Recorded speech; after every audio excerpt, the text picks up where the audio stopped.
Assalamualaikum warahmatullahi wabarakatuh.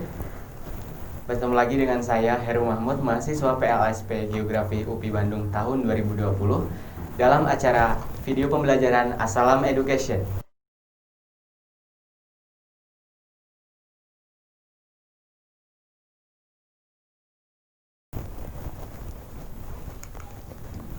Baik, hari ini kita akan belajar tentang pemanfaatan peta, penginderaan jauh, dan juga sistem informasi geografis. Materi ini berada dalam kelas 12 semester 2. Jadi kita akan belajar mengenai pemanfaatan peta, penginderaan jauh, dan juga sistem informasi geografis. Mungkin kalian sudah pernah mengetahui pembelajaran ini di kelas 10, namun di kelas 12 sekarang akan diperdalam lagi dalam materi ini.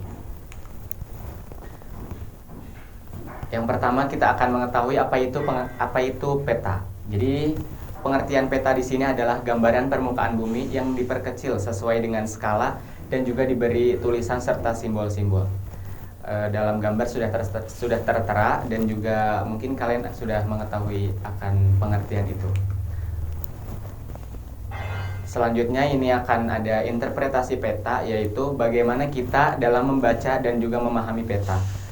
Dalam interpretasi peta kita harus memahami beberapa unsur-unsur atau komponen yang harus ada dalam peta, seperti judul, skala peta, mata angin, garis tepi, simbol, lettering, legenda, inset, sumber dan tahun, dan juga garis astronomis. Masing-masing unsur sudah tersedia dalam gambar, silahkan untuk dipahami. Dan juga ini sudah dijelaskan dalam pembelajaran kelas 10. Untuk selanjutnya ada pengertian dari penginderaan jauh itu sendiri. Apa sih itu penginderaan jauh? Yaitu metode pengukuran sebuah objek atau fenomena yang tidak secara fisik melakukan kontak dengan objek tersebut. Biasanya oleh sebuah pesawat atau juga satelit. Jadi kita akan memetakan sebuah fenomena di bumi atau di permukaan bumi, tapi tanpa harus menyentuh langsung fenomena tersebut, yaitu dengan bantuan pesawat atau satelit seperti itu. Dan selanjutnya ada pengertian dari sistem informasi geografis. Nah, sistem informasi geografis atau sering disingkat SIG ini adalah kumpulan sistem yang terorganisir dari perangkat keras, perangkat lunak, personel, dan juga yang telah dirancang untuk memperoleh atau menyimpan ataupun menganalisis ataupun untuk menampilkan semua bentuk informasi geografis. Jadi bisa dibilang juga sistem informasi geografis ini adalah perpaduan antara penginderaan jauh yang didigitalkan seperti itu untuk lebih gampangnya ya. Nah, selanjutnya ini ada unsur-unsur dari interpretasi citra itu sendiri. Ada 9, kita akan bahas satu persatu ya. Yang pertama ada rona, yang kedua ada warna, dan juga yang ketiga ada bentuk. Kita bisa lihat dalam gambar. Untuk rona itu bisa disimpulkan adalah tingkat gelap atau cerahnya suatu objek di permukaan bumi. Dan kemudian untuk warna itu ya yang timbul dalam objek tersebut warna apa, biasanya langsung terdeteksi gitu ya untuk di citra satelit itu sendiri. Dan selanjutnya ada bentuk. Nah, bentuk ini kerangka dari objek yang mudah untuk dikenali. Contohnya di situ ada SMA Negeri 1 Semarang, itu biasanya untuk sekolah itu bentuknya I, dan juga untuk I, L atau U gitu ya untuk sekolah. Jadi bentuk dari suatu objek itu akan berbeda-beda tergantung dari ciri khasnya masing-masing gitu. Selanjutnya ini ada yang keempat ada bayangan, yang kelima asosiasi, dan yang keenam ada situs. Untuk bayangan sendiri, bayangan dimiliki oleh objek yang mempunyai tinggi, biasanya seperti jembatan ataupun jalan layang ataupun jalan-jalan tol yang ada di perkotaan gitu. Itu bisa dilihat di gambar, ada semacam bayangan di bawahnya seperti itu. Untuk yang selanjutnya ada asosiasi. Asosiasi merupakan keterkaitan objek satu dengan yang lain dan biasanya menjadi ciri-ciri objek tersebut. Kalau dalam gambar kita bisa lihat ada gambar lapangan sepak bola, itu berasosiasi dengan gawang, karena di mana ada lapangan sepak bola mesti di situ ada gawang. Jadi kita akan mempermudah dalam menginterpretasi objek tersebut. Yang selanjutnya adalah situs. Situs adalah letak suatu objek terhadap objek lain di sekitarnya. Bisa kita lihat di gambar, kita bisa melihat atau menginterpretasi permukiman atau rumah-rumah penduduk yang berada dalam sepanjang jalan gitu ya, sepanjang jalan. Jadi kita situsnya di sini adalah jalan yang ada pemukiman penduduknya memanjang seperti itu. Baik, selanjutnya ini ada ukuran, pola, dan juga tekstur. Kita bahas satu persatu juga. Untuk ukuran adalah ciri objek dengan luas dan juga ada panjang, jarak, dan volume. Bisa kita lihat di sini untuk ukuran lapangan sepak bola akan berbeda tentunya dengan ukuran sekolah ataupun ukuran pemukiman-pemukiman lain di sekitarnya. Dan yang berikutnya ada pola, itu susunan objek yang menandakan hasil bentukan manusia ataupun itu bentukan alam itu sendiri. Jadi pola di sini bisa kita lihat, contohnya adalah pemukiman yang mengelompok atau juga bisa juga pemukiman nanti yang memanjang mengikuti arus sungai atau juga di sepanjang jalan, itu polanya akan berbeda-beda. Oke, yang terakhir unsur interpretasi citra adalah tekstur. Tekstur di sini adalah perubahan rona objek yang dinyatakan dengan halus ataupun kasar. Bisa kita lihat dalam contoh untuk tekstur dari hutan, di situ ada hutan ini ya. Bisa kita lihat juga hutannya teksturnya itu kasar. Beda lagi dengan tekstur padi, itu akan halus. Jadi kita bisa dilihat perbedaannya di situ. Baik, selanjutnya di sini kita akan interpretasi peta pada jaringan transportasi. Jadi untuk peta-peta yang kita bahas tadi itu ada manfaatnya ataupun bisa dimanfaatkan dalam kehidupan sehari-hari, contohnya pada jaringan transportasi. Kita bisa lihat di sini untuk transportasi darat. Di sini kita bisa lihat ada akan menggambarkan ya wilayah mana saja yang mudah dijangkau melalui jalur darat. Contohnya di atas adalah jaringan jalan tol Trans Jawa yang kita bisa lihat mungkin jalan-jalan mana saja yang bisa dilalui dan mudah aksesnya gitu. Untuk yang berikutnya adalah transportasi laut. Ini kita bisa lihat contohnya ada realisasi tol laut. Ini akan menggambarkan kota-kota mana saja di Indonesia yang menjadi pusat pembangunan bidang transportasi laut dan juga pelabuhan utamanya. Bisa kita lihat di dalam gambar ada beberapa pelabuhan-pelabuhan besar yang menjadi pusat dan juga ada rencana atau perencanaan tol laut yang akan dilakukan di Indonesia itu sendiri. Selanjutnya adalah transportasi udara. Kita bisa lihat dalam gambar atau dalam peta, ini adalah rute penerbangan domestik Garuda Indonesia. Jadi contoh dari interpretasi peta dalam transportasi udara akan menggambarkan kota-kota mana saja di Indonesia yang menyediakan rute penerbangan ke berbagai daerah. Karena tidak semua daerah di Indonesia itu ada bandaranya, jadi hanya yang bandara-bandara besar itu yang menyediakan rute penerbangan ke daerah-daerah lain seperti itu. Baik, untuk selanjutnya adalah interpretasi citra pada jaringan transportasi. Kalau yang tadi kita sudah membahas tentang interpretasi peta, kita sekarang adalah citra. Karena yang tadi penginderaan jauh juga sudah dibahas. Baik, yang pertama adalah perencanaan jaringan jalan.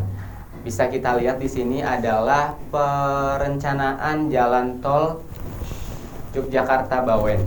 Jadi di daerah Jawa Tengah sedang direncanakan dalam waktu dekat ini gitu ya, akan ada proyek jalan tol yang membelah Semarang sampai ke Yogyakarta seperti itu. Itu salah satu pemanfaatan interpretasi citra pada jaringan jalan.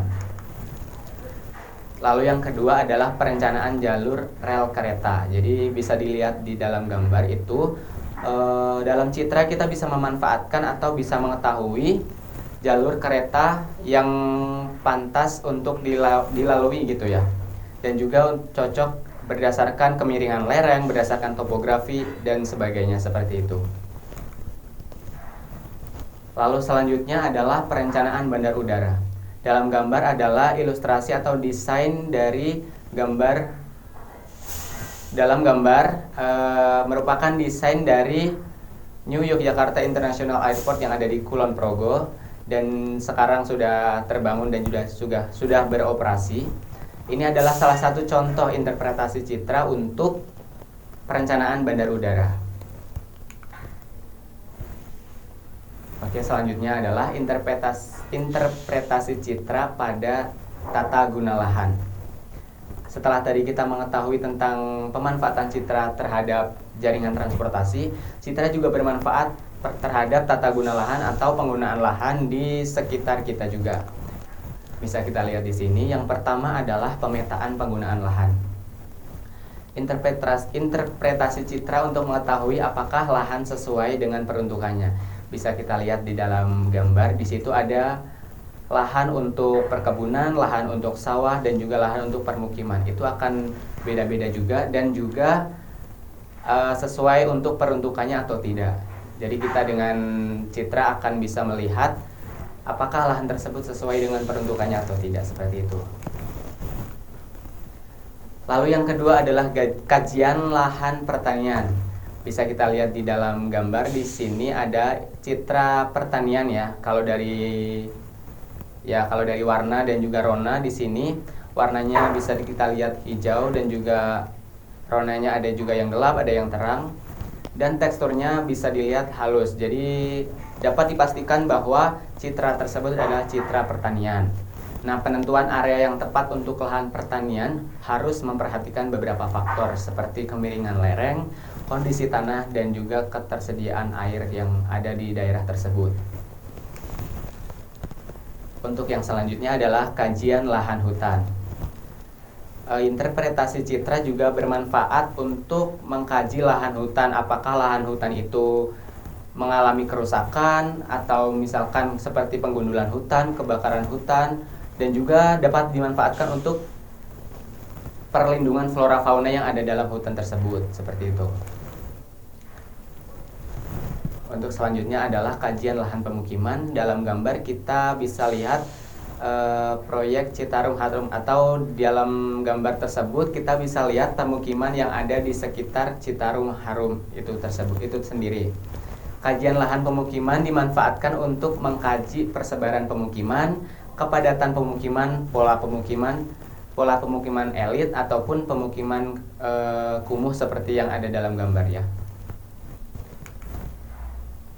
Lalu untuk yang terakhir adalah kajian lahan industri. Kajian lahan industri di sini digunakan untuk penentuan lokasi industri, kegiatan AMDAL atau analisis mengenai dampak lingkungan, dan juga alih fungsi lahan. Jadi dalam citra dapat dimanfaatkan juga untuk daerah mana saja gitu ya yang cocok untuk lokasi industri, dan juga daerah mana saja yang harus memperhatikan AMDAL untuk pembangunan industri tersebut. Untuk subbab yang terakhir adalah pemanfaatan SIG untuk potensi wilayah. Kalau yang tadi kita sudah membahas tentang peta dan juga citra atau penginderaan jauh, sekarang kita akan membahas tentang pemanfaatan sistem informasi geografis untuk potensi wilayah. Yang pertama di sini adalah analisis penggunaan lahan. Bisa kita lihat di sini ada peta penggunaan lahan Kecamatan Borobudur, Kabupaten Magelang. Dalam peta tersebut dapat diidentifikasi atau dapat diketahui terdapat beberapa penggunaan lahan seperti pemukiman, semak belukar, alang-alang, kebun, ladang, dan juga sawah. Jadi dalam SIG kita akan mengetahui bagaimana penggunaan lahan di suatu daerah seperti itu. Selanjutnya di sini adalah inventarisasi sumber daya alam.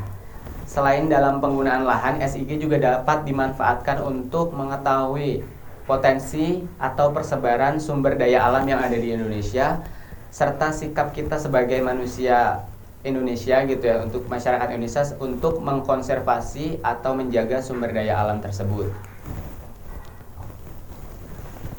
Untuk yang berikutnya adalah pemanfaatan sistem informasi geografis untuk kesehatan lingkungan ya. Setelah tadi kita mengetahui pemanfaatan SIG untuk potensi wilayah, sekarang kita akan mengetahui pemanfaatan SIG untuk kesehatan lingkungan. Oke. Yang pertama adalah informasi pelayanan kesehatan. Jadi bisa dilihat dalam peta itu adalah persebaran dan aksesibilitas fasilitas kesehatan masyarakat seperti rumah sakit dan juga puskesmas. Jadi dalam SIG kita dapat mengetahui bagaimana persebaran atau letak suatu rumah sakit atau puskesmas dalam suatu daerah seperti itu. Untuk yang berikutnya ini adalah analisis wabah atau pandemi COVID-19. Kita tahu bersama karena kita sekarang dalam masa pandemi juga, maka dari itu sistem informasi geografis dapat juga dimanfaatkan untuk pembuatan peta ataupun mengidentifikasi perkembangan dari COVID-19 ini dan juga kemungkinan persebarannya, sehingga kita pribadi ataupun kita semua dapat mengurangi resiko wabah tersebut. Dapat dilihat dalam contoh di situ ada persebaran kasus PDP dan juga ODP COVID-19 di daerah Jawa Tengah. Dalam setiap daerah biasanya ada website ataupun ada peta tersendiri ya untuk menganalisis pandemi COVID-19 ini. Dan yang terakhir, kita dapat memanfaatkan SIG untuk penanggulangan atau mitigasi bencana. Nah, dalam peta tersebut adalah peta indeks bahaya bencana letusan Gunung Api Galunggung, Kabupaten Tasikmalaya. Jadi dengan sistem informasi geografis kita dapat membantu proses mitigasi, pencegahan sampai ke rehabilitasi bencana seperti tsunami dan juga gunung meletus yang ada seperti di gambar. Oke, mungkin cukup sekian untuk pembelajaran hari ini. Sekian dari saya, jangan lupa untuk subscribe dan juga share apabila video ini bermanfaat. Sampai jumpa lagi dalam video selanjutnya. Wassalamualaikum warahmatullahi wabarakatuh.